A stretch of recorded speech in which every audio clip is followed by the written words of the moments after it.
अवधूत चिंतन गुरुदेव दत्त श्री स्वामी समर्थ. मी स्वामींची लेख या यूट्यूब चॅनलमध्ये तुमचं खूप खूप स्वागत आहे. मी तुम्हाला आज 3 दिवसाचं तारक मंत्राचं अनुष्ठान कसं करायचं हे तुम्हाला सांगणार आहे आणि त्याचे काही नियम आहेत का अटी ते सगळं सांगणार आहे. तर व्हिडिओ कुठेही स्किप करू नका, व्हिडिओ पूर्ण पहा आणि व्हिडिओ आवडल्यास कमेंटमध्ये श्री स्वामी समर्थ लिहायला विसरू नका. तुम्हाला माहिती आहे तारक मंत्राचा की लाखो करोडो लोकांना फायदा झालेला आहे. मला पण झालेला आहे. मी तो नेक्स्ट व्हिडिओ तुमच्यासाठी बनवणारच आहे की मला काय अनुभव आला तारक मंत्राचा. होते एक माझा असा आजार होता की तो तारक मंत्रामुळेच कमी झाला आहे स्वामींच्या कृपेने. तो नक्कीच नेक्स्ट व्हिडिओ तुमच्यासाठी मी बनवेन.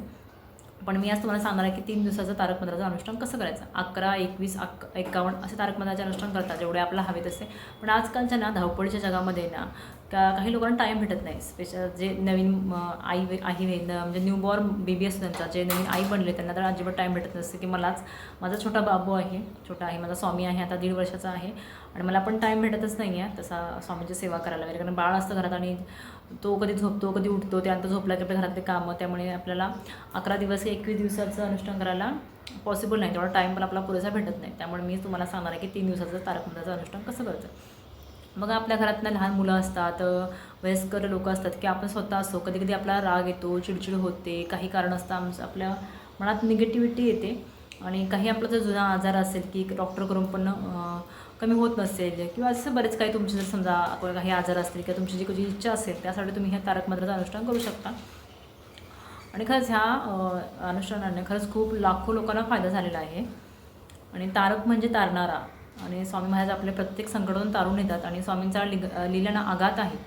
आघात म्हणजे आघातच आहे लीला स्वामींचा. आणि तारक मंत्र तुम्हाला माहितीच असेल, निशंक होई रे म्हणा, निर्भय होई रे म्हणा, प्रचंड स्वामी बळपाठीशी नित्य आहे रे म्हणा. हा एवढाच नाही, अजून पुढं आहे, मी तो आता बोलून दाखवणार नाही. तुम्हाला जर माहीत नसेल तर तुम्ही यूट्यूबवरती सर्च करा किंवा गुगलवरती जाऊन त्याचे प्रिंट काढून घ्या आणि तारक मंत्राचं पठण करा. आणि खूप छान असा हा तारक मंत्र, जास्त काय मोठा नाही आहे, छोटाच आहे. तारक मंत्राचं अनुष्ठान ना तुम्ही कधीही करू शकता. म्हणजे असं फिक्स वार नाही की तर गुरुवारीच करायला पाहिजे, शनिवारीच करायला पाहिजे, सोमवार, असं काय नाही. जेव्हा तुमची इच्छा होईल ना त्यावेळेस तुम्ही करू शकता.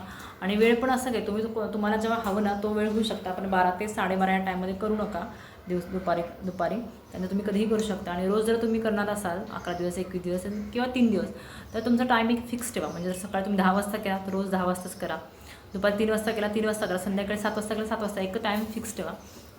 तारक मंत्राचं अनुष्ठान कसं करायचं तेच. तुमच्या घरात स्वामींचा फोटो असेल, मूर्ती असेल तर चांगलंच आहे, फोटो असेल तर चांगलं आहे. पण दोन्हीही काही नसेल तर तारक मंत्राचं अनुष्ठान करू शकत नाही, कारण स्वामी महाराजांचा फोटो किंवा मूर्ती हे आपल्या घरात हवीत. आणि किती भाग्याचं आहे ना की स्वामी महाराज आपल्यासोबत आहेत, स्वामींचा फोटो आणि स्वामींची मूर्ती आपल्याजवळ आहे, आपल्या मंदिरात आहे. किती भाग्याचंच आहे ना. मग प्रत्येकाच्या घरात स्वामी समर्थांचा फोटो असेल, जे स्वामी भक्त आहेत ना त्यांच्या घरी तर असणारच. म्हणजे नवीन स्वामी भक्त आहे ज्यांना स्वामींची सेवा करायची आहे त्यांनी स्वामी महाराजचा फोटो किंवा मूर्ती घरामध्ये आपल्या आणावी आणि त्याची पूजा करावी. आता आपलं देवघरच आहे असं समजा, हा माझा स्वामींचा फोटो आहे, हा माझा देवघर इकडे आहे, आता स्वामींचा फोटो इकडे आहे. तर मी जे पूजा करते, स्वामींचं अनुष्ठान करते ते खाली बसून करते.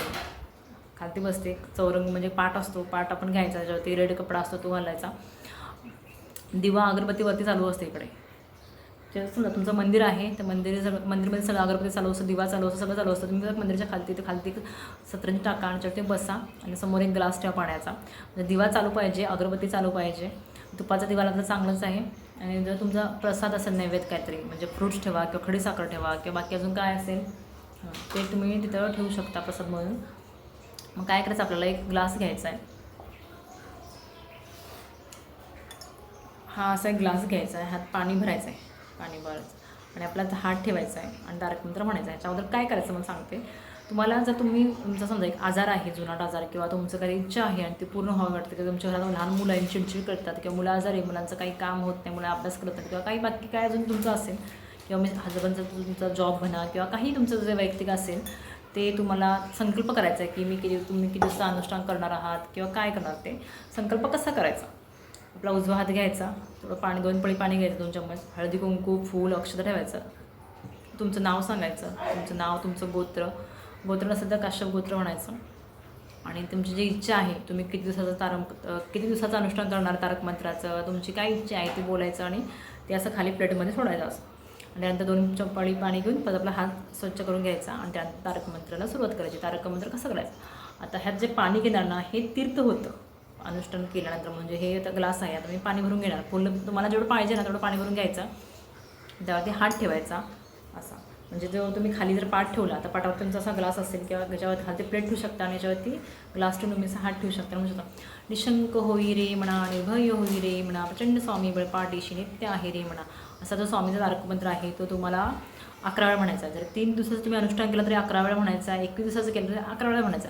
तुम्ही जेवढे दिवसात अनुष्ठान करणार ना त्यावेळेस तुम्ही 11 म्हणा किंवा 21 म्हणा, पण तेवढं म्हणायला पाहिजे. तुम्ही 3 दिवसात जरी तारक मंत्राचं अनुष्ठान केलं तर 11 वेळा म्हणायचं आहे. आणि ह्याला काही जास्त वेळ लागत नाही, 10 ते 15 मिनटं, ते पण कमीत कमी. जर तुम्ही नवीन असाल तर तुम्हाला तारक मंत्र पाठ नसेल तर तुम्हाला थोडा वेळ लागेल, आणि आपला मंत्र पाठ आहे त्यामध्ये जास्त वेळ लागत नाही. त्यानंतर हे पाण्याचं करायचं काय, तुम्ही ज्या व्यक्तीला बनवलं आहे, तुम्ही जर तुमच्या मुलांसाठी बनवलं आहे त्यांना प्यायला द्या, तुमच्या हजबंडसाठी बनवून त्यांना प्यायला, स्वतःसाठी केलं तर स्वतः पाणी प्या. हे पाणी कुठेही वेस्ट करू नका. जर थोडं जरी पाणी उरलं तुमच्या घरामध्ये ते शिंपडा. हे तीर्थ बनतं आणि खरंच हे खूप प्रभावशाली आहे. औषधाचं जेवढं काम करतं ना तसं हे रामबाण उपाय आहे आणि खूप छान काम करते. आणि जर तुमच्या घरात उरलं थोडं पाणी तर तुमच्या घरामध्ये शिंपडा, जे घरात निगेटिव्हिटी आहे ना ती पण जाते. आणि तरी जर उरलं तरी हे तुमच्या म्हणजे गॅलरीमध्ये किंवा तुमच्या अंगणात जे झाडं आहेत त्या झाडांना हे पाणी घाला. तुळशीला पाणी घालायचं नाही आहे, फक्त एवढंच. असं आहे, साधी सोपी ही मांडणी आहे तारक मंत्राची.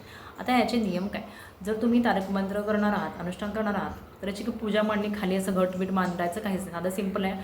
फक्त अगरबत्ती दिवा चालू पाहिजे तिकडे, आणि तुम्ही खाली बसून किंवा तुमचं मंदिर आहे देवघरासमोर बसून तुम्हाला ही पूजा करायची आहे.